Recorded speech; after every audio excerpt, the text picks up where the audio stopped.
Pronto, pessoal, boa noite. A gente aguardou aí 10 minutinhos de tolerância. A gente começou a gravar agora a reunião.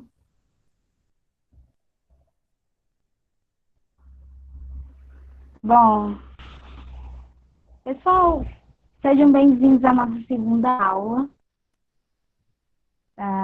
do projeto Contribuindo com a Formação de Professores da Educação Básica Sertões de Crateús. Quero dizer que é um imenso prazer estar aqui com vocês. A gente vai ter a participação de três palestrantes incríveis. A nossa temática vai ser territorialidade indígena no Ceará e em Crateús, um debate sobre as comunidades indígenas do Ceará, as suas lutas e resistência cotidiana, e a gente vai dar destaque para as comunidades indígenas do sertão de Crateús. O meu nome é Sara, como vocês já devem estar vendo no meu avatarzinho. Eu faço parte do núcleo de estudos de afro-brasileiras indígenas, o NEABI de Crateús, foi de onde surgiu, nasceu esse projeto da formação, a especialização de vocês. Quero dizer que fico muito feliz porque a gente falou aqui, a temática é Sertões de Crateús, né? É nesse território, mas a gente sabe que ultrapassou essas fronteiras. E eu fico muito feliz porque é importante a gente conhecer e reconhecer a nossa história, não só pelo lado dos colonizadores, mas também das pessoas que foram colonizadas. Eu, juntamente com os outros três meninos que estão contribuindo com essa formação de vocês, a gente passou por um processo, inclusive por uma entrevista. E nessa entrevista, me perguntaram por que eu queria estar aqui com vocês. E eu falei, olha, é porque eu vivi uma educação racista, sabe? Eu, como mulher negra, vivi uma educação racista e eu sei como é importante essa formação.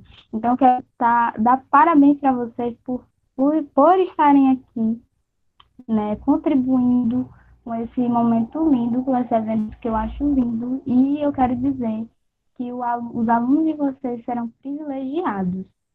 Eu queria dar abertura a essa aula, lendo um poema da indígena Márcia Uiana. Ela é da etnia Omaguá Cambeba. E a poesia, o poema dela é Educação Indígena. Ainda pequeno na aldeia, na vivência com os irmãos, plantar macaxeira, tirar lenha, comer peixe com pirão. É ensino, é educação. Ir para a beira tomar banho, pegar cará e mandim, ver o sol se esconder e esperar a luz se vestir. Se vencer a alegria, coisa boa vem por aí. É com sua e com sua luz toda a aldeia vai cantar, dançar, se divertir. Aprender a colher o tento na mata, fazer cocá de miriti, a juntar as penas que vêm das aves, seguindo as orientações de Uaiami. É a floresta que vem, a palha que o acá vai cobrir. Tecer nela nossas memórias, na folha de Ueracari. Na aldeia é assim, a educação que desde séculos aprendi. Conviver com a natureza, sem agredir, sem exaurir. E hoje, no século XXI, tens a mata e a biodiversidade. Nesse verde eu cresci e conheci sua bondade. Partilhar água e sombra sem verniz, tanta maldade. Mas logo veio o outro e mostrou-me com a sua maldade a importância da escrita e vi nela sua necessidade. Fui estudar na escola do branco para entender sua realidade. Compreendi que a cultura é um rio, corre manso para os braços do mar. Assim, não existem fronteiras para aprender, lutar e caminhar. Hoje estamos nas universidades, levamos junto o nosso lugar. A construção do conhecimento é uma teia que liga a sua cidade com a minha aldeia, sendo que minha identidade se constrói nas peculiaridades em mim quem intermeia. Minha casa na cidade é também a minha aldeia. Não perdemos nossas essências. Somos o fino grão de areia. Bom, gente, é isso. Eu quero convidar a professora Carla para dar suas palavras. Professora Carla, é com você. Tá, muito obrigada. Muito obrigada, Sara, pela recepção e pelo lindo poema. Fico com o coração cheio de contentamentos. Boa noite a todas as pessoas nesta sala virtual. Sejam todas bem-vindas. E é um contentamento poder encontrar vocês e poder compartilhar saberes fundamentais para práticas educativas menos violentas, numa perspectiva de decolonizar o currículo e também as nossas práticas que empreendemos nas escolas, na nossa sala de aula. Quero agradecer, quero agradecer ao Estevão, né, a Teca, ao Renato, pela generosidade em estar colaborando conosco esta noite.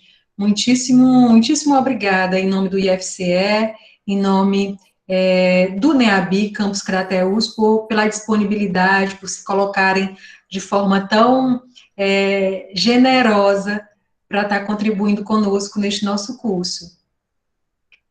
Feito esses agradecimentos, eu quero fazer uma fala de reflexão e de homenagem a uma perda que nós tivemos ontem aqui na região dos Sertões de Crateús, a educação pública, o mundo, né? O mundo perdeu uma pessoa, perdeu uma vida. A gente sabe que a pandemia da Covid-19 já ceifou mais de 160 mil vidas no Brasil, e aqui em Crateús mais de 70. E ontem, a triste notícia da partida de uma guerreira nos deixou sem chão. O texto que eu vou ler não é meu, é da professora Adriana Calassa, que eu pedi autorização para fazê-lo aqui com vocês. Paula Cariri, tua imagem, veias e voz entoaram e reforçaram em todos e todas que te ouviram a identidade do teu, nosso povo indígena. O tom da tua voz mostrou-nos a intensidade da raiz de tua luta pela valorização, fortalecimento e respeito à cultura indígena. Tua luta se fixa e se eterniza em minha mente como última imagem e fala emocionante de uma incansável guerreira cariri. Como perdemos com a tua partida, Paula Graziella? Como a educação e a luta indígena sentirão a tua falta?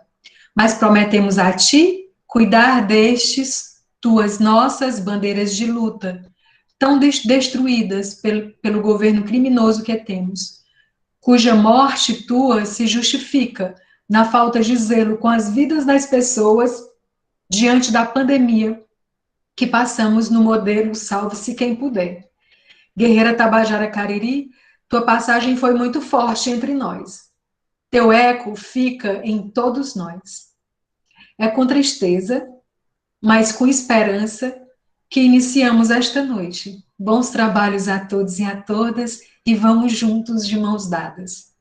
Muito obrigada. Lindo, professora Carla, muito emocionante. Eu não conhecia ela, não tive o prazer de conhecê-la, porque eu não sou de Crateús, também sou recente, mas fiquei muito tocada. A professora Valéria quer dar alguma palavra? Não, oi, Sara, oi, colegas, não é? Nossos estudantes queridos, Carla, minha parceira de NEABI. Só queria mesmo saudar, deixar boa noite, a homenagem à Paula, né? Já foi aí feita pela professora Carla, que nos emocionou, e dizer da minha alegria de estar aqui com a Teca, que eu ainda não conheço pessoalmente, mas já esteve aqui conosco, né, em Crateús. Saudar o Renato, alguns colegas do NEABI que estão aqui na sala, então estão entrando, e o Estevão, não é? A Jéssica e a Kekan, que também está aqui com a gente, porque eu me lembro que quando eu cheguei a Crateús há 3 anos atrás, a Bárbara e a Gabriela, a assistente social e a nossa jornalista, sempre me indicaram textos do Estevão para ler, para entender um pouco das temáticas indígenas do sertão de Crateús. Então, a leitura do Estevão se tornou base para todas as minhas aulas de História, Cultura e Memória Indígena e Afro-Brasileira. Então, é muito, muito legal estar aqui hoje e poder ouvi-lo falar juntamente com essas lideranças indígenas, né, que são uma referência para nós aqui. Então, só dar as boas-vindas para vocês.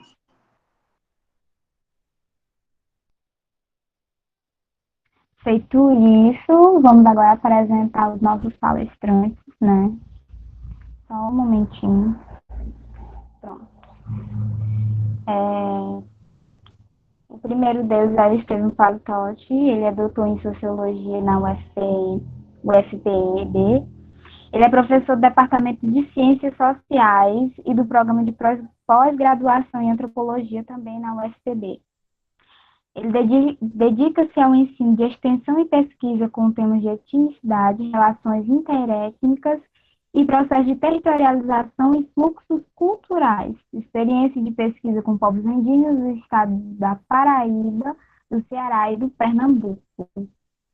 A Teca, que é a Terezinha Pereira da Silva, ela é indígena potiguara, ela mora na aldeia Mundo Novo, é diretora da escola Povo Caceteiro, é uma das líderes do movimento Potiguapuriá, que atualmente se encontra com 25 aldeias indígenas dentro de um território em processo de demarcação que abarca os municípios de Monteiro Tabosa, Tamboril, Boa Viagem e Santa Quitéria. Ela é graduada em Pedagogia pela UVA, pós-graduada em Educação Escolar Indígena pela UNMAT, pós-graduada em Gestão com ênfase em Pedagogia pela UVA e é falante da língua tupi. Incrível. E Renato Gomes da Costa, tem 46 anos, é cacique do povo potiguara de Crateús, ele é militante do movimento indígena, professor indígena. O cacique Renato ele já atuou como coordenador na coordenação técnica local da FUNAI de Crateús, atuando com os povos indígenas da região do semiárido cearense. Também integrou o Conselho Local e Estadual da Saúde Indígena, e assim como o Conselho Municipal de Saúde de Crateús. A sua atuação e conduta tem sido na referência na luta por direitos sociais e pela ampliação e manutenção das leis da Constituição Federal. Sejam bem-vindos e bem-vindas. É um prazer estar com vocês. A gente vai seguir na ordem. Vai ser primeiro o Estevam, depois a Teca e por fim o Renato. Vocês têm 30 minutos de fala, se sintam à vontade, é isso. Estevam, eu passo a palavra para você, meu amigo. Oi, gente, boa noite. A gente está aqui no meio de uma luta contra a nomeação do reitor sem voto pelo Bolsonaro, né? E está acontecendo agora o bloqueio para impedir o reitor nomeado, o interventor nomeado, de entrar no auditório para tomar posse. E a gente está aqui em defesa da universidade. Eu não sei se vocês estão conseguindo me ouvir muito bem. Estamos. Agora tá bom. Eu vou pedir desculpas a vocês, porque estou numa situação dessa daqui de luta, né? Eu imagino que vocês compreendam.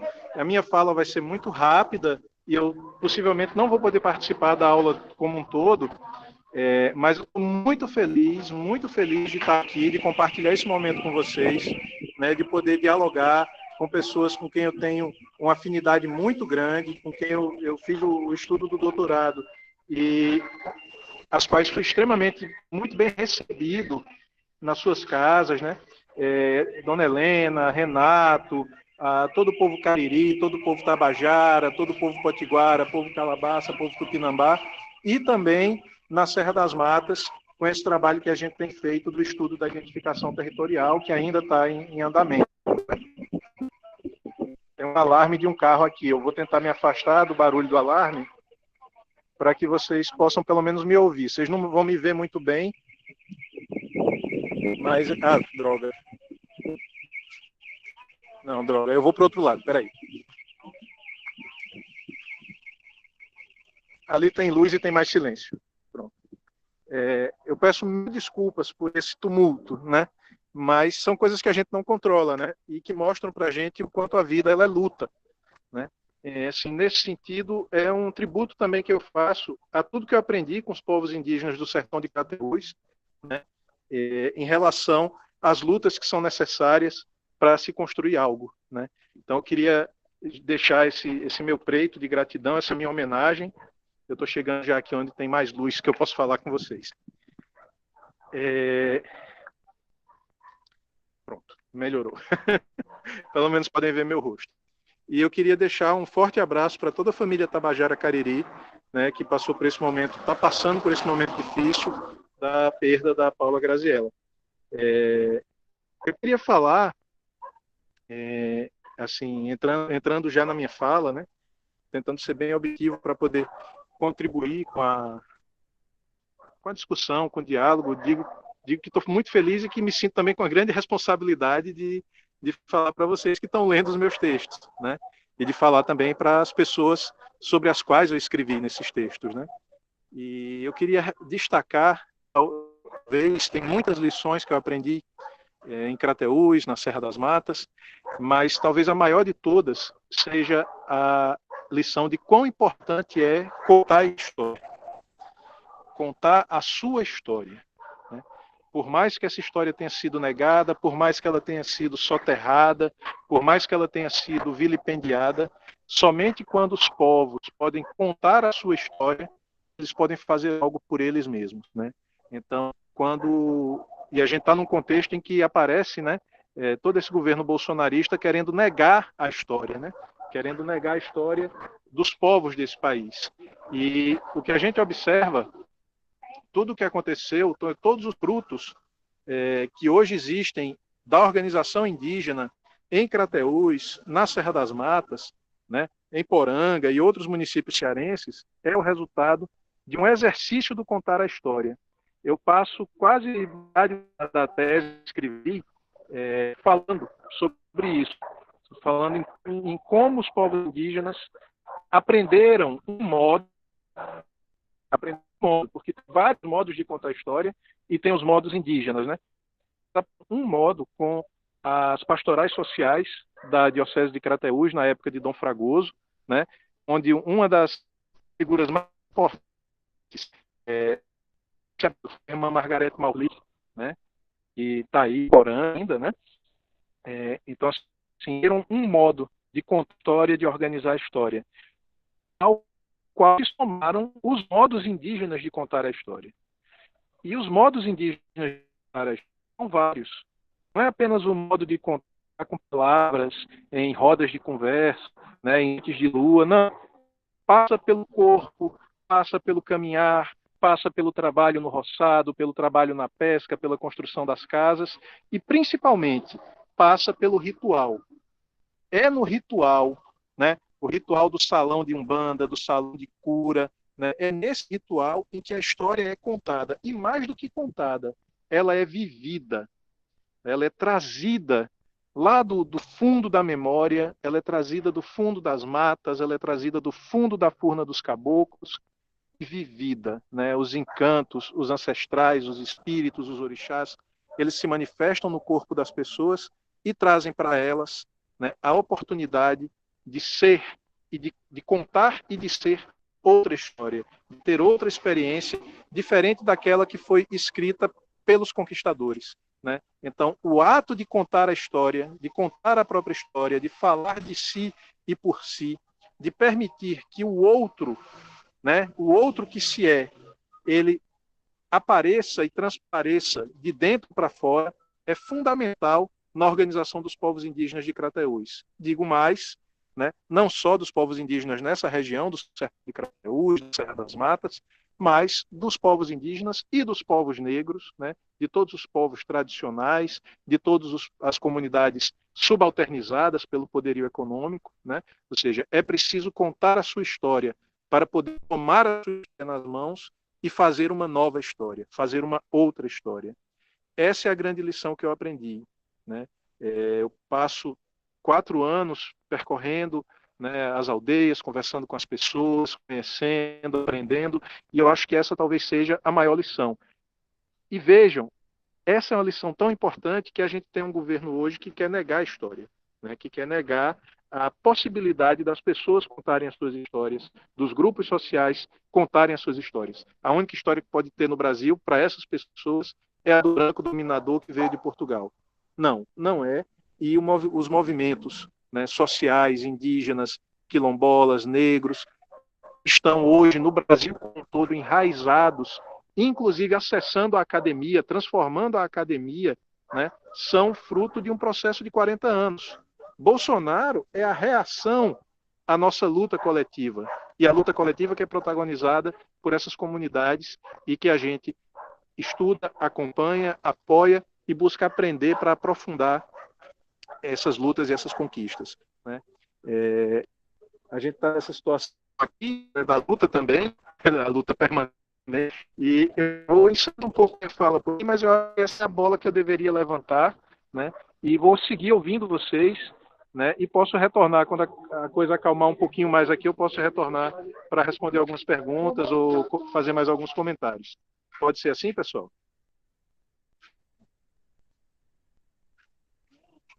Pode Pode ser. sim. Tá, João.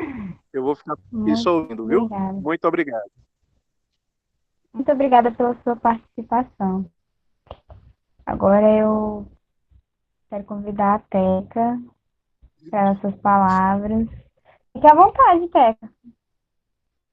Pronto. Eu estou assim, rouca, porque eu estava na cidade também, fazendo uma mobilização, e nós estamos lutando para colocar novamente um índio na Câmara dos Vereadores, e para isso a gente tem que ir na cidade, também no sertão, atrás de votos, né? Então, a luta do Estevão também é muito linda. As coisas só se transformam com a luta. É como diz o Karl Marx, tudo que entra em choque provoca uma mudança. Então, para nós querer uma mudança, nós temos que dar choque, entrar em choque. Então, é muito boa, Estevam, a luta aí da universidade, eu estou acompanhando também. Então, já começando da história e da educação, como o Estevam começou a falar de nós aqui do Ceará, nós indígenas, é verdade na questão da educação. A educação indígena, existe a educação indígena e existe a educação escolar indígena. E existe também a educação convencional, três alas, né? E aí, para nós podermos contar a nossa história, nós temos que entender como funciona essas três áreas: educação indígena, educação escolar indígena e educação convencional. Sem você compreender como funciona a sociedade envolvente, fica muito difícil de você fazer um trabalho de conscientização no meio dos povos indígenas, no meio da questão negra, na questão de quilombola, na questão de mulher, na questão de homossexual, na questão da minoria, sabe? Nós temos que, mesmo sendo indígena, dominando a língua, lutando pela nossa cultura, mas também temos que entender como é que funciona. Senão nós não vamos muito longe, não, né? Prova disso o que o Estevam já falou, nós aqui não vou mais apresentar porque você já falou. Nós estamos, a maior expressão para nós aqui da Serra das Matas se chama território. Não pode existir uma expressão mais linda e melhor para nós, povos indígenas, do que o território, o territorialização, como foi falado aí. É a expressão mais importante. Existe o território do espaço, que é a terra em processo de demarcação. Existe o território do pensamento, né? Das correntes indígenas, né? Tem que se ligar um com os outros para poder conquistar os nossos direitos, estudar as leis, sabe? Isso aí também é outro território. Nós estamos munidos do tempo, o espaço e o sonho. É como alguém não sei qual foi das das moças aqui na sala que leu o poema dos Tremembé, não, ele é Tembé, lá do Pará, se eu não me engano, ele é do Pará. Ele que falava no trançado, né?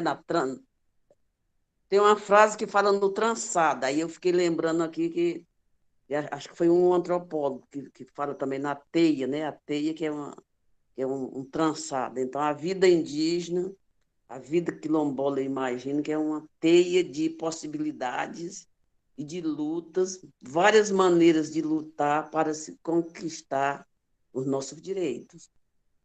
Então, aqui em Monsenhor Tabosa, assim, especificamente, o movimento Potigatapuê, nós temos 25 aldeias, e o movimento Tabajara da Serra das Matas, 10 aldeias. Todas essas aldeias estão dentro desse território em processo de demarcação.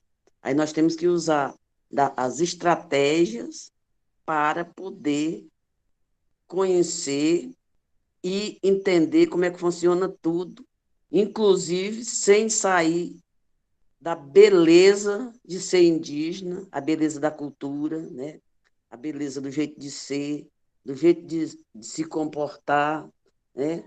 Eu estou fazendo também o curso de faculdade na UFC, e nesses dias nós estamos exatamente falando sobre a disciplina de antropologia, e nós estamos falando sobre preconceito, etnocentrismo, relativismo, sabe? Aí dentro dessas questões aí, todo dia entram as correntes, né? Que é estruturalismo, funcionalismo, difundismo. Aí vem os antropólogos, né? Também, o que é que eles defendem.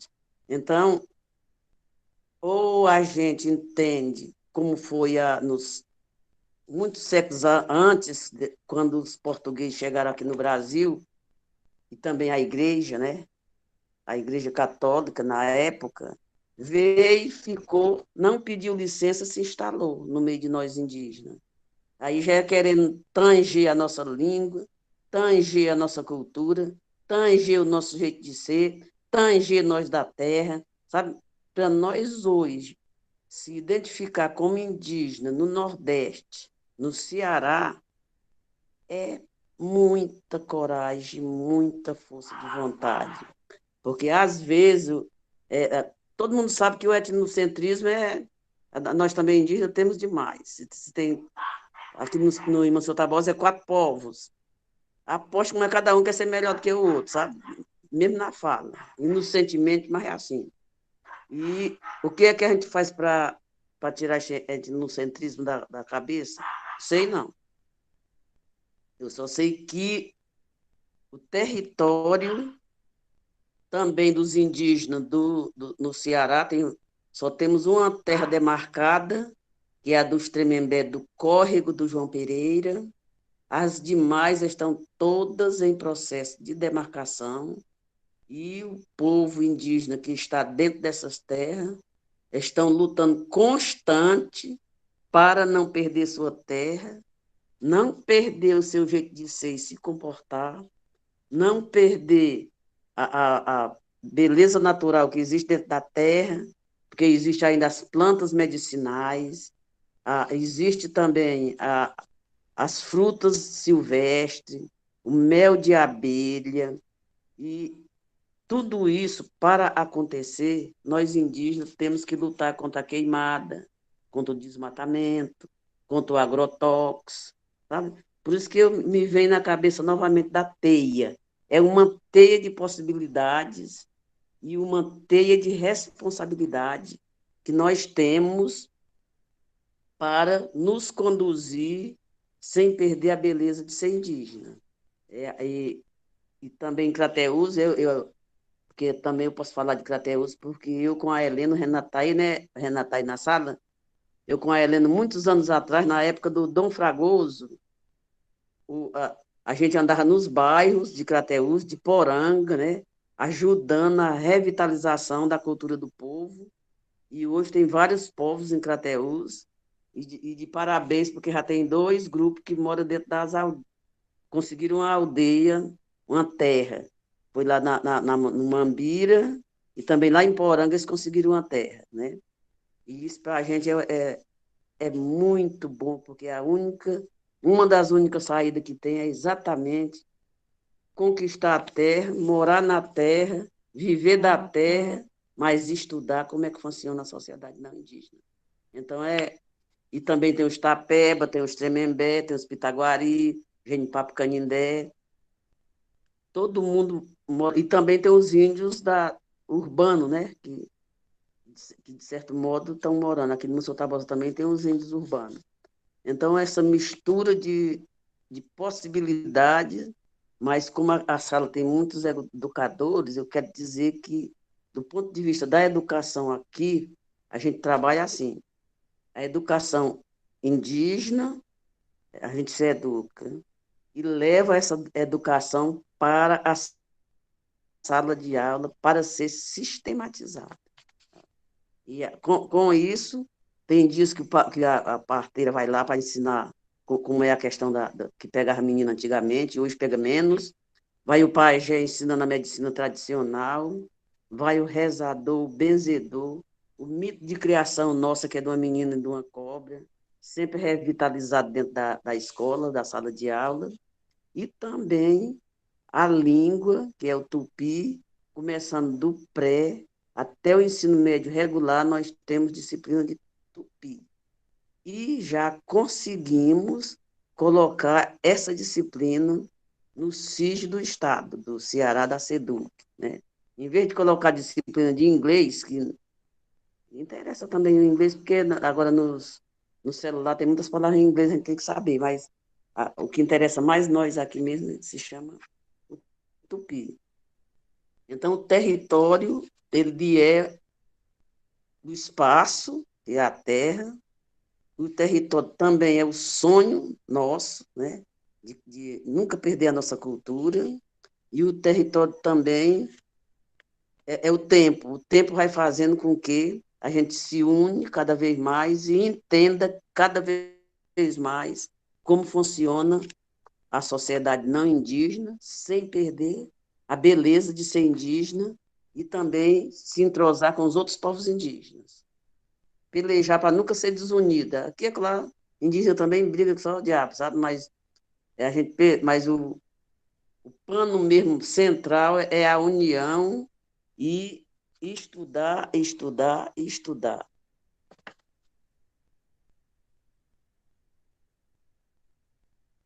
É só isso. Se tem alguém que quiser.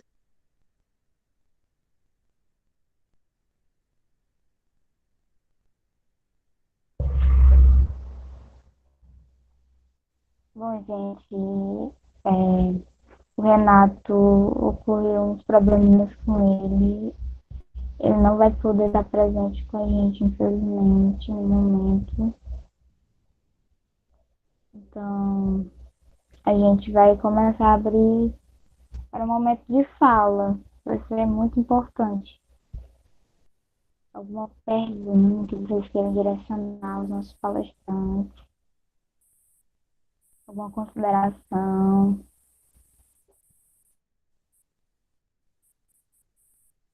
Fiquem à vontade.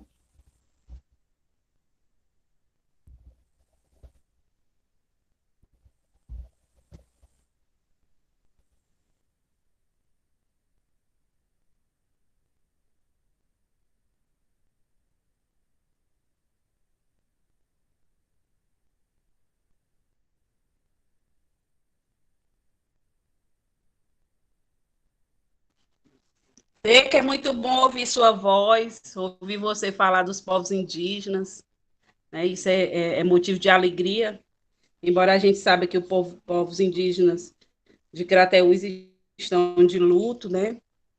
Mas que é importante você mostrar como foi a luta dos povos até aqui, né? E que a gente continue ainda mais lutando para a gente conseguir ser aceito nessa sociedade envolvente, né? Isso é muito importante.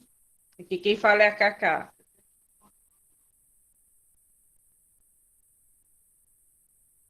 Que joia, Cacazinha, nunca mais.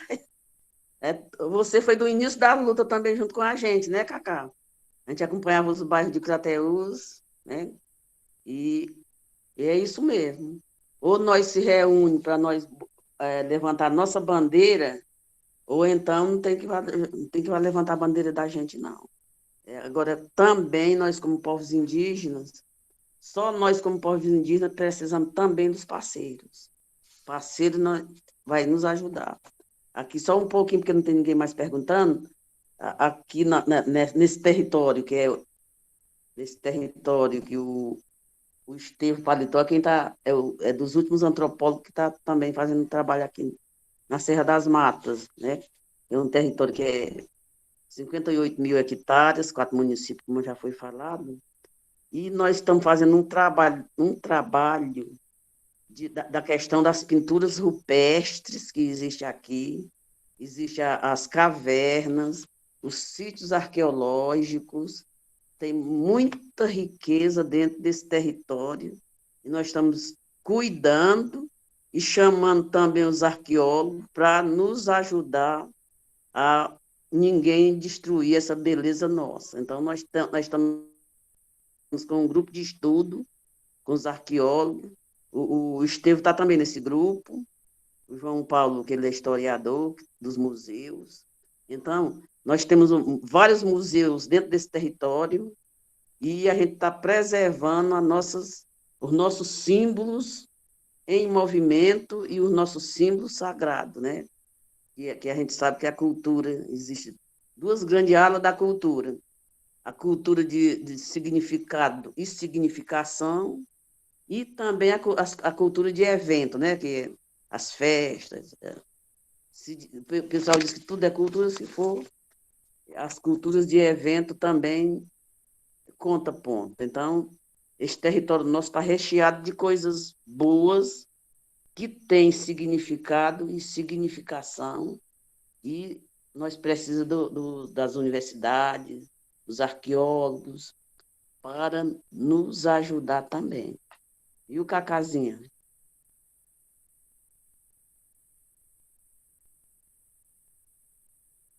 Tá certo?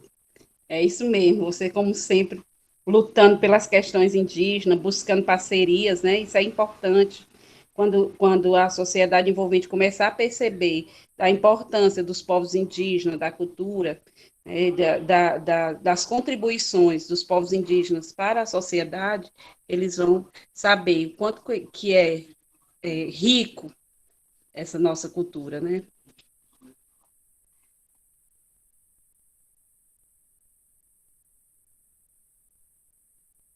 Exatamente.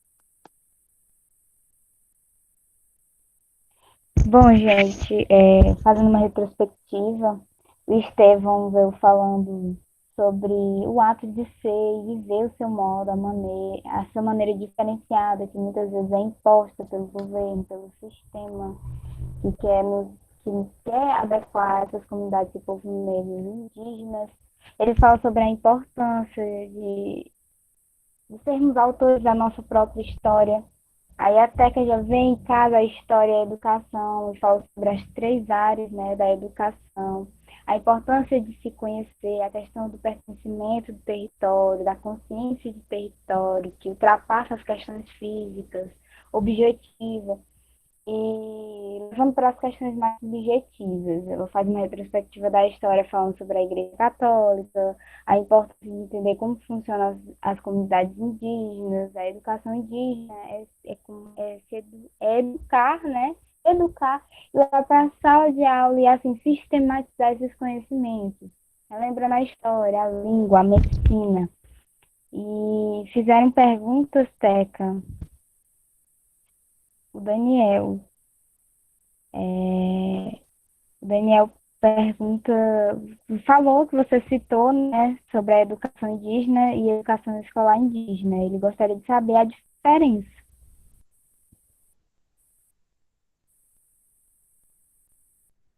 A diferença é que a educação indígena, as crianças aprendem com os pais.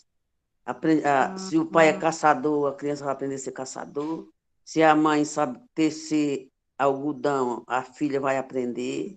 E as coisas do dia a dia, fazer arte, artesanato, ir para a roça, respeitar as outras pessoas. Tudo isso se aprende dentro da casa, na comunidade, com os mais velhos. Quando essa criança chega na educação escolar, ela vai recheada de conhecimentos. Quando chega na escola, o professor tem que pegar os conhecimentos que a criança já leva e ajuda a sistematizar dentro da sala de aula. Eu vou dar um exemplo aqui do Mundo Novo, a questão do lixo, bem no início, quando abrimos a escola. Aí as crianças do segundo ano, terceiro ano, aí tem os números, 1, 2, 3, 4, 5, aí tem também os números ordinais, né? Primeiro, segundo, terceiro, quarto. E aí foi juntado, uma das professoras pegou os alunos, incentivou para eles ir olhar o quintal da casa de todas as casas aqui, com o pensamento da matemática do número ordinal.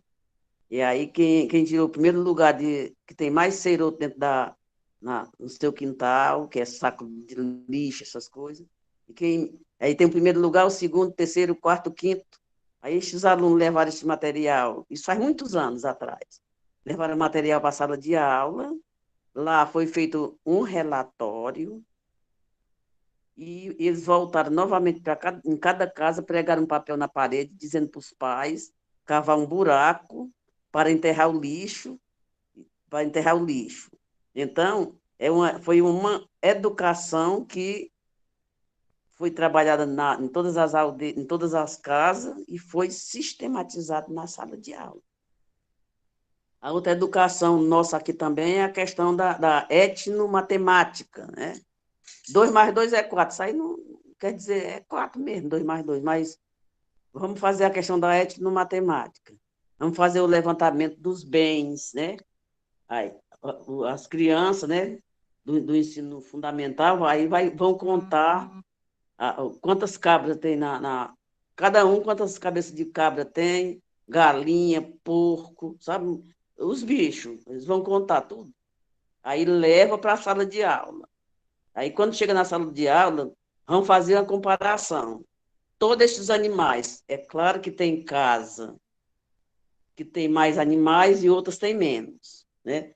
Tem casa que cria animal jumento, cavalo, e outra não cria de jeito nenhum, como eu, que não crio, não.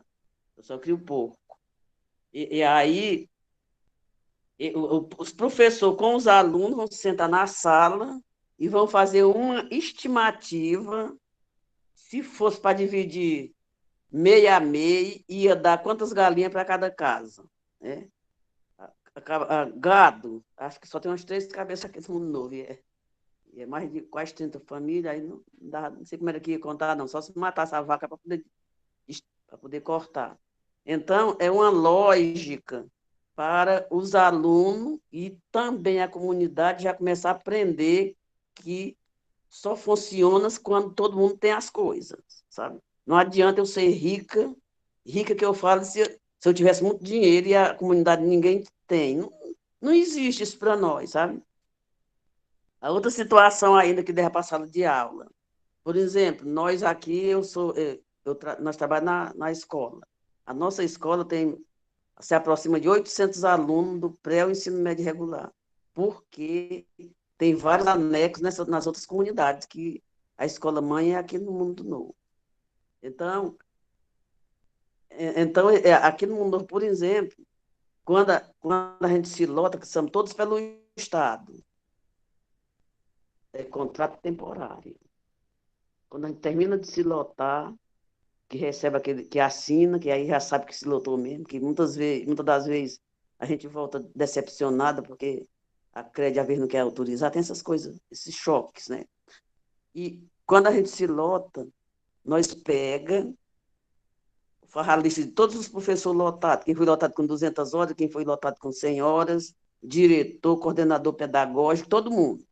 E o pessoal que trabalha na saúde indígena, que é a ISAM, a AIS, também entra no bolo. Aí nós pega e vamos chamar os merendeiros, que o Estado ainda não paga o merendeiro, nós aqui não, nós é quem paga. as merendeiras, pessoal que cuida do museu que tem aqui, o pessoal que cuida das hortas comunitárias que tem no colégio. Tudo isso é trabalho. E aí a gente pega, uns ganham 300, outros ganham 400, e vai nas casas que ganham menos. As casas que têm menos renda, aí nós chamamos a gente daquela casa para ganhar. Aí no início do mês, quando a gente tira o dinheiro da gente, aí nós escolhemos uma pessoa para receber, o caixa.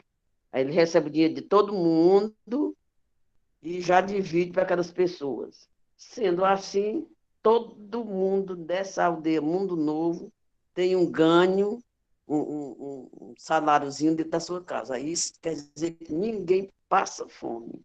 Aí o Estevam está bem aí, que a antropologia fala muito da reciprocidade, né? Então, aqui nós temos o sistema de troca.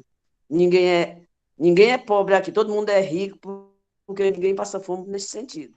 Mas também ninguém tem dinheiro, porque quando a gente recebe o salário, a gente já sabe que uma parte é para dar para as outras pessoas, e a outra nós temos um caixa comunitário.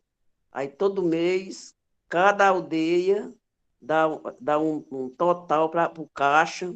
Quando a gente vai para Fortaleza, vai fazer manifestação, pega o dinheiro do caixa e freta os carros para a gente ir. Assim sendo, ninguém é rico e ninguém é pobre aqui. Então, a educação da comunidade vai sempre ser sistematizada na sala de aula. E assim a gente está vivendo e está dando certo. Só outra situaçãozinha ainda dentro disso aí, já ficou claro, né? Eu ia falar sobre a língua, depois eu falo.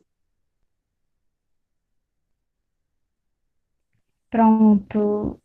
Foi bastante esclarecedor. Eu achei incrível a questão da aprendizagem, que é bastante significativa, essa cooperação com o outro. A gente tem muito que aprender com vocês, isso é fato. Teve outra pergunta que foi direcionada para os dois palestrantes, que é a seguinte: nos últimos 5 anos, os povos originários têm sofrido mais ataques à sua resistência. Quais estratégias e ou políticas a nível local do território dos sertões têm sido construídas? Foi feito para o Estevão e até. Estevão, se quiser Vai, Posso falar um Estevam. iniciar pouquinho logo. enquanto você toma um fôlego? Eu tô aqui caminhando, então vai ficar acompanhado, até porque eu estou envolvido também, né? Tanto na datas quanto já com a demanda da marca, né? Os povos indígenas foram mobilizados, né? Inclusive com ações no Ministério Público, na Justiça, né? Para garantir a marcação dessas áreas, para fazer com que esses processos caminhem, embora o governo não queira fazer esses processos caminharem, né? Então tem uma grande trava aí, mas tem determinações judiciais, inclusive, para que esses processos sejam concluídos, né? Eu estou concluindo agora, acho que no fim do ano eu devo entregar o relatório da Serra das Matas. A gente está só numa fase de revisão, inclusive fazendo reuniões Notícia online, boa. reuniões online, aldeia por aldeia, né? Está sendo muito interessante para poder atualizar, né, os dados, as informações. Então, a gente já nessa sequência, né? E eu tenho visto, né, acompanhado, sim, os povos estão sempre muito mobilizados para todos os enfrentamentos e todas as lutas. É isso. Do que eu tenho acompanhado, tá?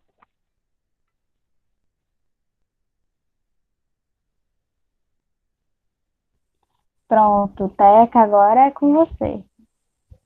A estratégia, né? A gente tem várias estratégias, assim. Uma das estratégias nossas é se unir cada vez mais, porque nós temos dois grandes movimentos dentro desse território. Um é o movimento Potigatapuia e o outro é o movimento Tabajara da Serra das Matas. Aí a nossa estratégia é nos unir cada vez mais para garantir a terra. para garantir a terra. A outra estratégia nossa é... Agora, na pandemia, não, porque na pandemia, aqui nessa aldeia, eu fiz um parênteses nesse instante. A pandemia aqui nessa aldeia, desde o dia 6 de maio, que nós estamos com as fronteiras fechadas. E hoje, já, desde o 6 de maio, todo dia tem uma equipe lá no pé da ladeira, eu falo pé da ladeira porque o Estevam Taíde conhece aqui. Lá no pé da ladeira, que fica uma equipe lá, passa o dia todo, de 6 da manhã às 6 da tarde. Quando é 6 da tarde, eles fecham no cadeado, aí não sobe mais ninguém. Todo mundo tem que entrar antes das 6 da tarde. E gente de fora a gente não quer, só quer se for alguém para trazer água, para alimento, essas coisas, sabe? Mas só para vir passear, nós não queremos, não, de jeito nenhum. Então, essa estratégia nossa, do fechamento das fronteiras, até hoje, nessa aldeia, não tivemos nenhum caso de Covid-19. Outro tipo de educação é que todo mundo aqui usa máscara, né? Ninguém vai para a casa do outro se não for de máscara. E assim a gente vai se livrando das coisas. E ainda outra estratégia é que nós estamos conseguindo com o governo do estado do Ceará, Camilo Santana, outro terreno que é de um fazendeiro que fica perto do nosso, que tem também sinais sinais sagrados lá, né? O camiranga, que é o serrote, camiranga quer dizer o urubu urubu vermelho, né? Da cabeça vermelha. Camiranga. Nós fomos várias vezes no governo federal, no estadual, e aí entramos no IDACE, para conseguir o governo comprar, através do IDACE, essa terra para nós. Que é estratégia. Na hora que for demarcado esse outro terreno, nós não tem mais nem problema com essa pessoa dessa terra, porque já fica emendada com a nossa. Então, outra estratégia nossa também é na questão política. Sabe? Ou nós entendemos também como é que funciona a política, ou então não vai para lugar nenhum. Eu lembro que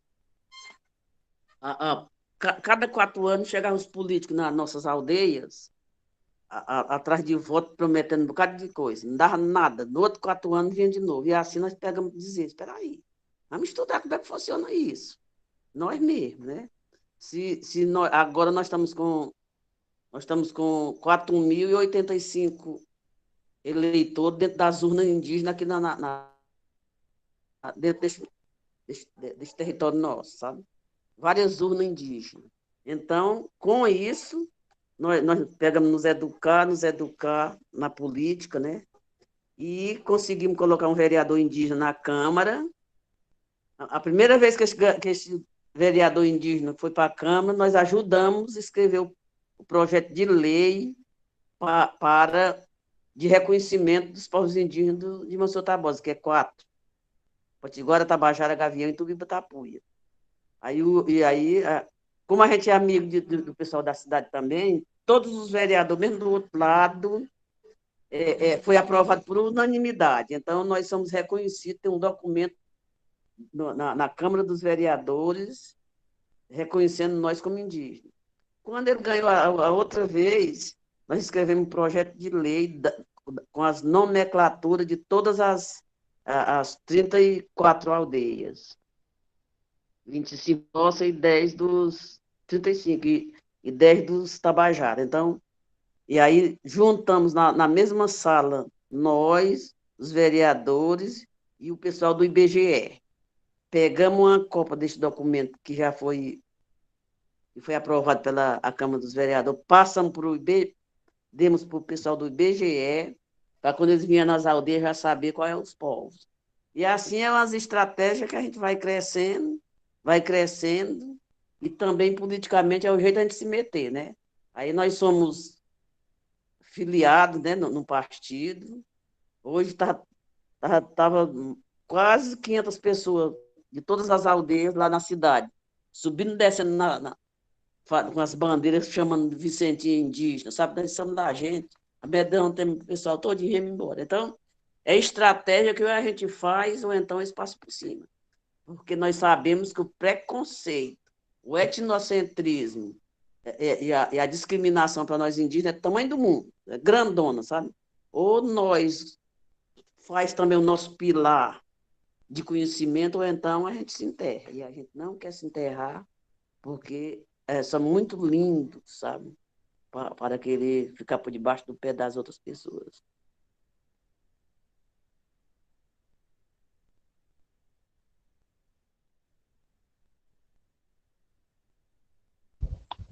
Alguém mais quer se colocar?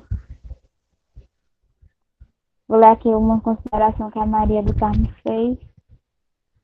O conhecimento para além do muro da escola, valorização dos educandos, de suas vivências, de seus saberes, que são aprendidos de pai para filho, dos avós e bisavós, juntos construindo conhecimentos e, acima de tudo, o valor, a pessoa humana e suas tradições. E sobre a língua, como é que funciona na escola, a questão da língua tupi.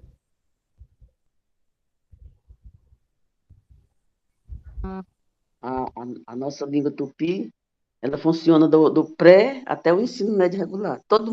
Só que a estratégia, a SEDUC, tanto nós infernar a SEDUC, eles aceitaram agora que está no SIG do Estado, do sexto ao nono ano, do ensino fundamental. Só que nós pega do pré até o ensino médio regular, todo mundo tem a disciplina, mas aí não precisa dizer para ser educo, sabe? Em vez de nós ensinar o inglês, nós ensinamos o tupi. Assim todo mundo domina, né? E ainda achamos pouco. Também nós estamos fazendo um curso, porque a gente sabe que tudo tem que ser oficializado, né? Porque só dizer que tem um curso de tupi, mas mostra o certificado. Eu tenho não sei o que, mostre, né? Então, para isso, nós fretamos uma Top Pick, fomos lá na UFC e solicitamos da UFC que um rapaz que é um índio, Baniwa, ele é lá do Amazonas, né? São Gabriel da Cachoeira é doutorando. E aí nós pedimos ele, através da UFC, para vir dar aula para nós aqui. Aí a UFC dá o documento, sabe? O certificado. Com isso, nós estamos já com várias etapas, já elaboramos uma cartilha de alfabetização das crianças no Tupi, elaboramos também não sei se a palavra é livro, eu vou chamar livro, mas depois a gente procura outra palavra para isso. Vários textos do dia a dia, a fala das pessoas no dia a dia, no Tupi e também traduzido no português. E agora, de 23 a 28 deste mês, nós estamos com uma etapa aqui, no Mundo Novo. Como a nossa escola aqui tem 4 salas, nós vamos dividir os alunos nas 4 salas para ficar pouca gente com medo da pandemia, sabe? Nós se caga de medo de pegar a pandemia. Aí vai vir o Baniwa, né? O Kadakawal Baniwa, vai vir professor da UFC para dar cobertura, e nós se encarrega de nos organizar para trazer as outras aldeias para cá. No curso atrasado, veio 5 índios do Piauí, aqui para o Mundo Novo. Nós temos uma índia de Canindé, que vem todas as etapas para estudar aqui, e o curso está se alastrando, sabe? Então, isso também é uma estratégia de crescer o nosso conhecimento sem perder a beleza né? E uma das coisas que nós demos fé primeiro foi o nome de todas as cidades do Ceará, quase todas em tupi, por exemplo, Cratiu, né? Caratiu, que quer dizer cará é uma batata da terra, tio é tejo, aí quer dizer batata de tejo, sabe? Aí a gente ainda sabe o nome da cidade e o significado. Não é só eu que sei, não, os alunos daqui todos sabem disso aí, sabe? Então, com isso, a gente tem a estratégia de aprender também oficialmente. E aí, Cacazinho, você está convidada. Venha de 28 a... De 23 a 30. Nós estamos com saudade de você. Nunca mais nós tínhamos te visto. Pois é isso. Essas coisas que a gente vai... A política. Para que nós queremos a política? Para ser reconhecido na Câmara, né? Para que nós queremos a língua? Para ser reconhecido. E fizemos nosso projeto político-pedagógico, colocamos do pré até o ensino médio regular, o Tupi também, e mandamos para o Conselho Estadual de Educação do Ceará. Aí, uma vez aprovado, pronto, né? E se nós não entendêssemos como era que funcionavam as coisas, ficava mais difícil, né? Teca, há um interesse em fazer essa formação, esse curso sobre a língua tupi para o público externo? Há um interesse de vocês? Nós já fizemos, nós já passamos, já demos 100 horas em Tupi, fomos lá para a Biblioteca Municipal de Monsenhor Tabosa, aí convidamos o público-alvo, sabe? Aí nós nos organizamos, nós aqui, eu, a Cibá, a Marluça, organizou um grupo para dar o curso. E tanto para as outras aldeias, né, como também para os não indígenas. Foi aberto ao público. Aí a Prefeitura de Monsenhor Tabosa nos ajudava com a alimentação. Já fizemos isso aí. Agora, como agora é o Tupi Nhé Engatu, porque o Baniwa está ajudando no Nhé Engatu, Tupi, né? E nós sabemos o Tupi, está misturando uma coisa com a outra, e está ficando tão gostoso o caldo e o entendimento, e agora, quando nós recebemos esse documento, já é oficializado, e o público-alvo também, porque senão não vai fazer muito sentido se for só os indígenas. A gente está lutando para que a matéria vá em todas as escolas do Ceará. Ah, incrível, pois eu tenho interesse, viu? Tenho mesmo. Outra pergunta para vocês dois. Deixa eu ler aqui. No discurso e na história oficial do Ceará, há uma negação de contribuições dos povos indígenas e afro-brasileiros na construção do nosso Estado, inclusive a negação da existência desses povos. O apagamento, ou esses estereotipos nos livros didáticos, principalmente. Diante disso, quais as contribuições sobre a presença indígena no Ceará? Olha você primeiro. Pode tomar de conta, Estevam. Tá, joia, Teca. É interessante que o Ceará, se a gente compara com outros estados do Nordeste, é um estado em que os intelectuais brancos de 100 anos atrás, eles se preocuparam muito em escrever sobre os povos indígenas, né? Se preocuparam muito pouco em escrever sobre os povos negros, mas se preocuparam muito em escrever sobre os povos indígenas, só que nessa ótica de que os índios tinham desaparecido, né? Como a história de Iracema, né? Que Iracema morreu para nascer o primeiro cearense. Tem isso, né? Mas nas últimas décadas, muito em função mesmo do movimento indígena, isso provocou que os intelectuais no Ceará, ou que querem conhecer o Ceará, estudar o Ceará, eles passassem a escrever sobre os povos indígenas do Ceará, né? Passassem a pesquisar, a estudar, a escrever. E hoje a gente já tem um acumulado de trabalhos, livros, dissertações, teses em várias áreas, enfocando os povos indígenas do Ceará, e inclusive não apenas material feito não indígena, mas material já escrito pelos indígenas, né? E o mesmo vale também para as populações, né, os povos negros e quilombolas do Ceará. Então, hoje a gente tem um quadro bem diversificado. Precisa ampliar, precisa sair daquela linguagem acadêmica muito forte, muito pesada, né? Precisa vir mais para uma linguagem que seja compreensível para todo mundo, uma linguagem ampla e acessível, e chegar nos livros didáticos, né? Chegar nas percepções populares sobre o Ceará. Mas ainda assim eu digo, toda a cultura cearense ela é afro-indígena. Todas as grandes brincadeiras populares, dos reisados, né? as folias, os cocos, os maracatus, todas essas brincadeiras populares, elas são afro-indígenas, né? As próprias religiões afro-brasileiras no Ceará são afro-indígenas, ou seja, essa história, essa cultura está ali, né? Basta ter olhos ou aprender a olhar e enxergar esse mundo afro-indígena, que é a maioria do Ceará, assim como é a maioria do Brasil, né?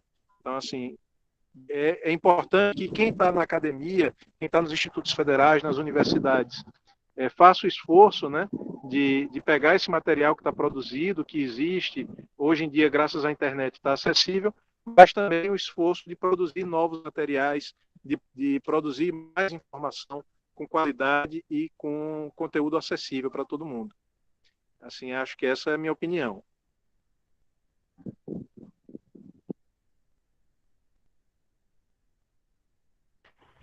Pronto. Obrigada, Estevam.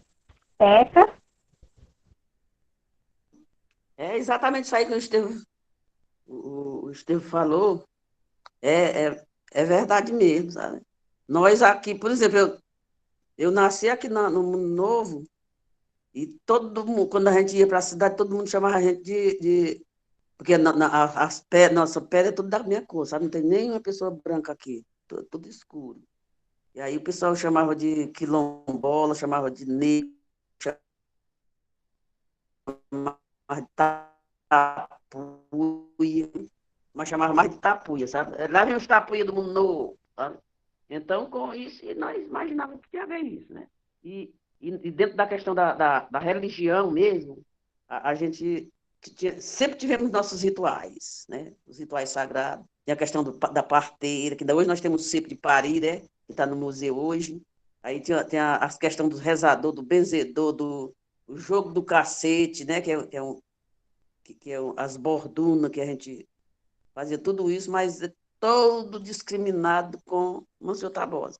Ele sabia que nós era tapuia, sabe? E aí a gente não sabia o que era dizer tapuia. Que diabo é tapuia, sabe? Então, e no Ceará, como o Estevam falou, todo mundo sabe que em 1940, foi 840, foi dado como extinto, né, os indígenas. Só que colocado na lei que os indígenas tinham sido extintos, mas a gente permanecia. E com tudo isso, nós temos quase todas as cidades do Ceará têm um nome indígena e ainda com seu significado o nome tupi. Como é que os índios morreram e ficou só a cidade com os nomes? Onde é que estão os povos? Sabe?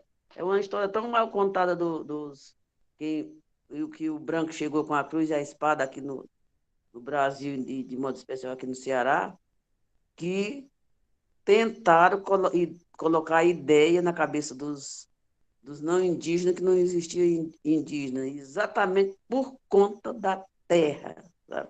O problema todo era a terra. Para mim ficar com a terra, eu tenho que dizer que não existe mais indígena, sabe? Para dar lugar ao gado. Mas aí a história provou o contrário, que na Constituição de 1988, quando foi brilhante em relação à questão indígena, a lei vários artigos da lei, 231, 232, 215 da Constituição Federal, que garantia tanto a terra como a cultura, isso aí, nós, povos indígenas, demos uma guinada, porque também estava beneficiado pela lei, né? Então, tanta... a sujeira é tão grande, ainda hoje é grande a sujeira, como foi falado aí, com o Bolsonaro que está aí no meio, que está em questão. Acho que vocês escutaram também na TV o último discurso dele aí referente ao Brasil, né? E referente também aos Estados Unidos. Aí, como nós temos uma pessoa que não presta no comando do Brasil, nós temos que cada vez mais pelejar para prestar e entender a situação. Então, foi dado como extinto, mas nós estamos provando o contrário. Eu queria fazer 2 comentários que eu terminei esquecendo. A Teca foi falando e eu fui lembrando. Um comentário é a importância que no Ceará tem os museus comunitários, né? Eu acho que existe uma cultura de museus no estado do Ceará que ela não existe em outros estados. Por exemplo, aqui na Paraíba, a gente não tem nem um décimo da quantidade de museus que existe no Ceará, e no Ceará tem uma imensa quantidade de museus comunitários, né, os quais envolvem também os museus indígenas, né, e possivelmente os museus quilombolas, né. E uma outra questão que eu queria colocar é a seguinte: muitas vezes eu vou participar de congressos, e essa é bem interessante, é bem curiosa, e apresento, né, trabalhos. Estou no Rio de Janeiro, estou em Santa Catarina, estou apresentando trabalhos em que eu estou apresentando a pesquisa que eu fiz em Crateús. E aí, quando eu termino, né, tem as perguntas, tudo, tal, mas aí depois, quando acaba, isso já aconteceu 3 vezes. Quando acaba tudo, vem uma pessoa, um jovem estudante, assim para mim, depois do evento, diz assim: olha, isso que você está falando, a minha avó, que era lá de Juazeiro, ou a minha família, que é lá de Quixadá, conta essa história também. A minha avó dizia que a gente era índio, né? A minha avó contava essa história pra gente, do mesmo jeito que você está narrando aí, né? Ou seja, e às vezes eu fico muito surpreso quando eu vejo essas informações, porque são pessoas até que nasceram no Rio de Janeiro, cresceram lá, né? Assim, apenas a avó que é cearense, e isso mostra o quanto o Ceará é composto pela população indígena e o quanto essas histórias foram silenciadas e passam a acontecer, né, a ser transmitidas apenas nos contextos familiares, né? E aí precisa, muitas vezes, de um trabalho mais coletivo, um trabalho mais de base, para que essas histórias possam emergir, né, elas possam vir para cima e se organizarem, né? Mas, com certeza, tem muito mais povos indígenas no Ceará do que a gente tem notícia, do que está reconhecido hoje, né? Assim como também povos quilombolas, né? Isso, para mim, é muito claro, muito nítido.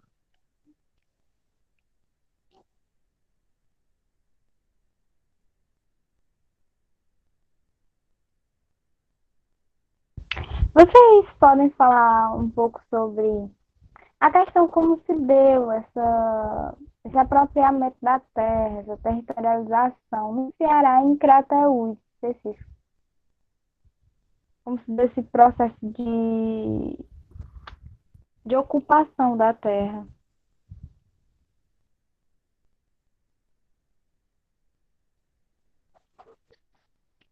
Quer que eu fale um pouquinho, você conclui, pode ser? Eu falo um pouco, você conclui, viu? É assim, Tá. o processo da nossa terra, aqui em Monsenhor Tabosa, cada comunidade já tem a sua, já tinha o seu pedaço. Sabe? Por exemplo, Mundo Novo, nós pagamos o INCRA todo ano, sabe? É nossa mesmo, sabe? Assim, Jacinto, Chupador, Grota Verde, Tourão, Boa Vista, Espírito Santo, todo mundo. Mas só que nós já reconhecido como indígena, mas não tinha ainda a questão da terra demarcada, sabe, que a gente queria. E aí veio primeiro o Robson, que era um antropólogo, não sei de onde era, acho que é de Brasília. Ele e a Isabela. Queria fazer um levantamento no Ceará todinho, e foram em Crateús, aqui na Serra das Matas, e aí vieram aqui no Mundo Novo, na Viração, um bocado de comunidade. Aí o relatório deles dizia que realmente tinha encontrado possibilidade de ser demarcado Mundo Novo, Viração. A Viração fica no Tamboril, é uma comunidade indígena. Aí, com isso, quando eles terminaram o relatório, mandado pela FUNAI, aí com isso, veio outro antropólogo, e aí a gente já visitou outras comunidades, sabe? Que a gente já conhece tudo. A nossa estratégia, se estamos falando de estratégia, a nossa estratégia foi sempre fazer uma equipe de pessoas para acompanhar eles, sabe? E aí, esse relatório desse outro que veio, esse outro antropólogo, aí já acrescentou a terra, o terreno. Aí o terceiro antropólogo, que foi a Marta Malheiros, aí já foi vendo, além da nossa terra, aonde que o pessoal vão pescar, aonde que vão tirar frutas silvestres, aonde vão tirar mel, aí aonde vão caçar. Aí todo esse território ficou, por isso que hoje nós estamos com a 50, eu pensava que era 58, mas o menino da Tapeba diz que é 59, né?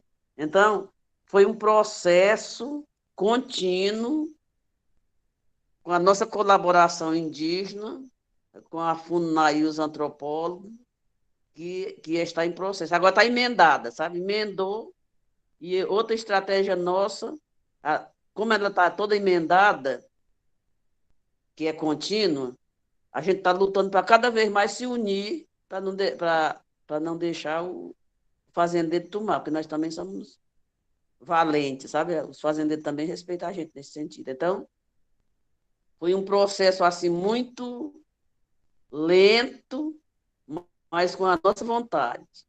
E hoje tem fazendeiro dentro desse nosso território, que é claro, mas em relação a outras terras, como a da Caucaia, a nossa é muito menos, né? É mais fácil de ser demarcada nesse sentido. Aí o Estevão termina aí, viu, Estevão? E um ponto importante é que os povos indígenas do Ceará, eles foram privados da terra, né? Assim, a colonização, ela jogou uma malha, né, fundiária sobre o território cearense, negando a presença indígena, né, e usurpando a terra dessa presença.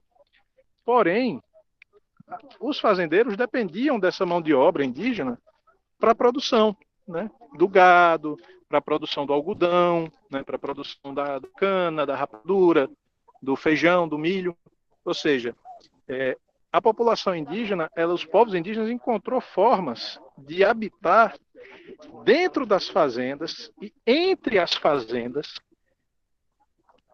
criando e ampliando cada vez mais espaços, né, reconstituindo seus territórios tradicionais de ocupação dentro e entre as fazendas, né, ocupando isso de forma que em muitas áreas, mesmo população que foi expulsa, né, isso não nega os povos que foram expulsos, que perderam suas terras, que tiveram que ir em direção às cidades, mas no caso da Serra das Matas a gente observa um processo já de alguns séculos até, de uma lenta recuperação territorial indígena, exatamente nas brechas entre as fazendas, reconstituindo o território, modos de vida, né?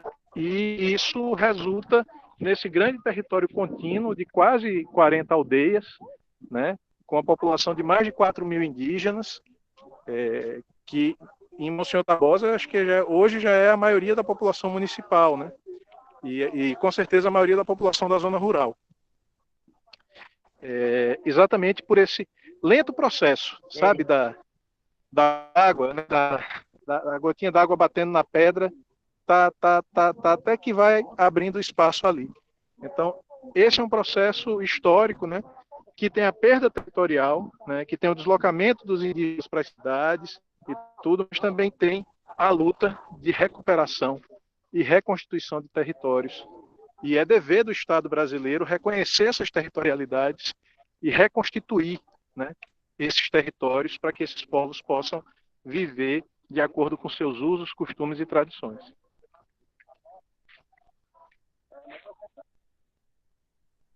Pronto, muito obrigada pela fala. Tinha outra Gente, pergunta sobre autores indígenas. Deixa eu falar rapidinho. Tem uma autora fantástica, Sim, que pode eu gosto dizer. muito, muito dela, que é cearense, que é a Aurita Tabajara, né, de Poranga. Ela é de Poranga, a Aurita, e que ela está nas redes sociais, e é muito fácil de achar a produção dela, né? Vale muito a pena ler os trabalhos da Aurita.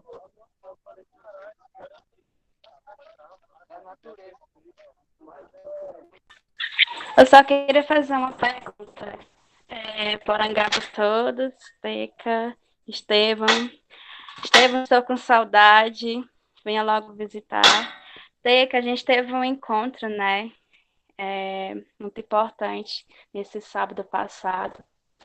E eu queria, só aproveitando esse embalo, eu queria convidar vocês, porque a gente aqui em Crateús estamos no projeto da Biblioteca Comunitária, que se chama Potacacá. E daí tá tendo várias lives, né? com os escritores do Nordeste que são indígenas e lideranças que são indígenas também do Nordeste. A primeira live que tivemos foi com a Aurita e com a Teca. E sábado agora vamos ter com a Thelma Tremembé. E também nós estamos fazendo rifas. Os prêmios é cocá, um colar e um livro da Aurita. É R$ 20. Se vocês quiserem ajudar, tá compartilhando, só entrar em contato com o coletivo LGBTQIA+ de Crateús ou comigo mesmo. É só falando isso. E Teca, obrigada. Estevão, parabéns. Gratidão.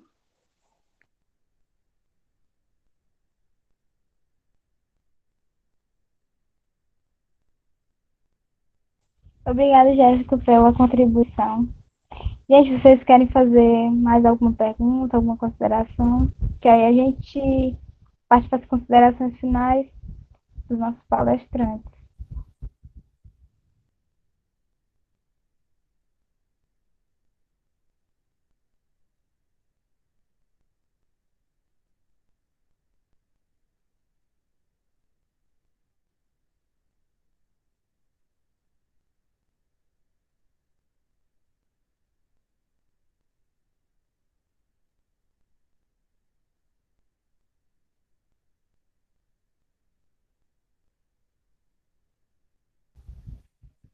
Pronto.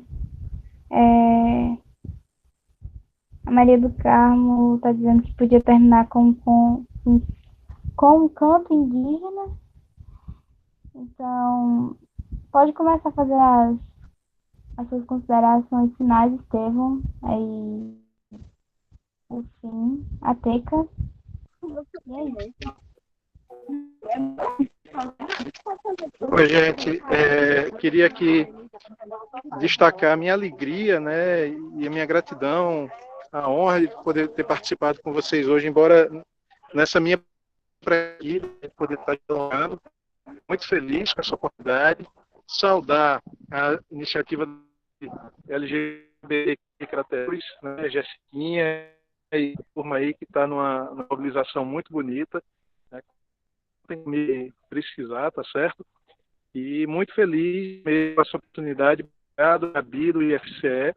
Estou à disposição para a gente seguir e construindo aqui um programa educatorial indígenas, a gente pode pensar em intercâmbios, em outras lives, em outros momentos, dialogar, conversar.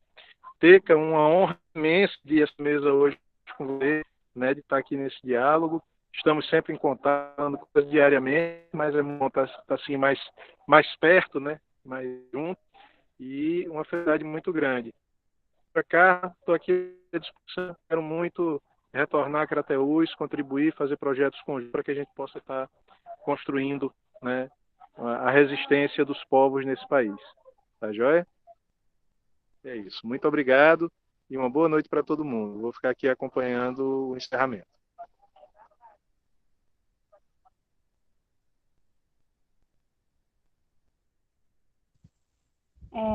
Teca saiu. Enquanto isso, eu vou lendo alguns comentários que fizeram durante a aula, a live, para ver se ela volta. Um segundinho, gente. A Lady Mara falou parabéns pela força e resistência. Você com certeza é inspiração para as novas gerações e para a gente que te escuta. É muito bom te ouvir falar, assim como ouvir outras lideranças. São sempre de muita aprendizagem. Desde pequena, eu vi que o indígena era perigoso e que eu devia manter distância e não entendia. Hoje entendo que é por tamanha força que vocês têm importância. O mundo precisa da cultura indígena. Obrigada.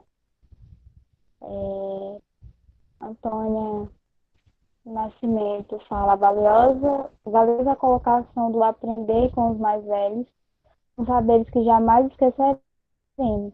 Ouvindo esses dias um professor indígena do Acre, onde ele colocava que com a perda de um mais velho se perdia uma biblioteca, Então, nós vamos buscar todos os saberes que os mais velhos têm a nos ensinar.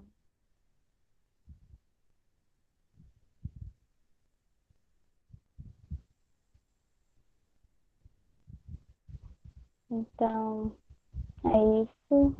A Teca não voltou, gente.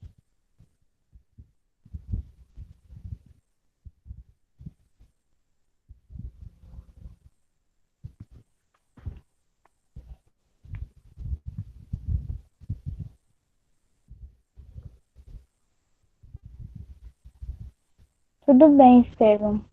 Muito obrigada pela contribuição. A gente, nesse momento dessa aula, a gente falou de cooperação, de aprendizagem significativa, da importância da luta, da importância de se conhecer, da consciência de territorialidade, de se contar a própria história, a importância das estratégias políticas, a importância de se viver como, em comum unidade, da representação indígena nas áreas, sobretudo na área da política, e a importância da outra língua. Gratidão pelos, pelo, pelas falas, viu? Foi um momento riquíssimo. Acredito que todos amaram a aula. E muito obrigada, gente. A gente vai encerrar com canto, foi isso que eu entendi? Foi lindo.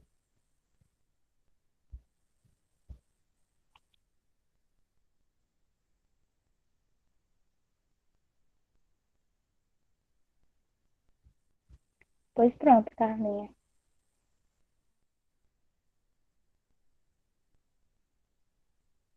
Puxa o canto, Cacá. Pois eu puxo. Quem deu este nó não soube dar. Quem deu este nó não soube dar. Este nó tá dado, eu desato já. Esse nó tá dado, eu desato já. Ou desenrola essas correntes, deixa o povo trabalhar. Quem deu este nó não soube dar. Quem deu este nó não soube dar. Este nó tá dado, eu desato já. Se nó tá dado, eu desato já.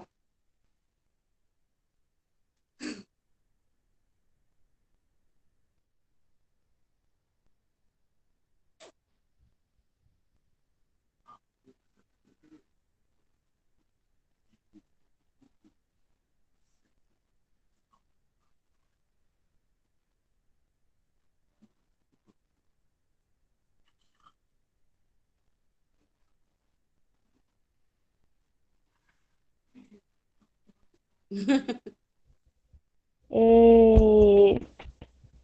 Parabéns, meu povo. Tenha uma boa noite. Obrigada por vocês estarem aqui. É isso. Obrigada, Cacá. Linda a música. E até a próxima. Não se esqueçam. Próxima quarta-feira tem mais, viu? Beijo e abraço.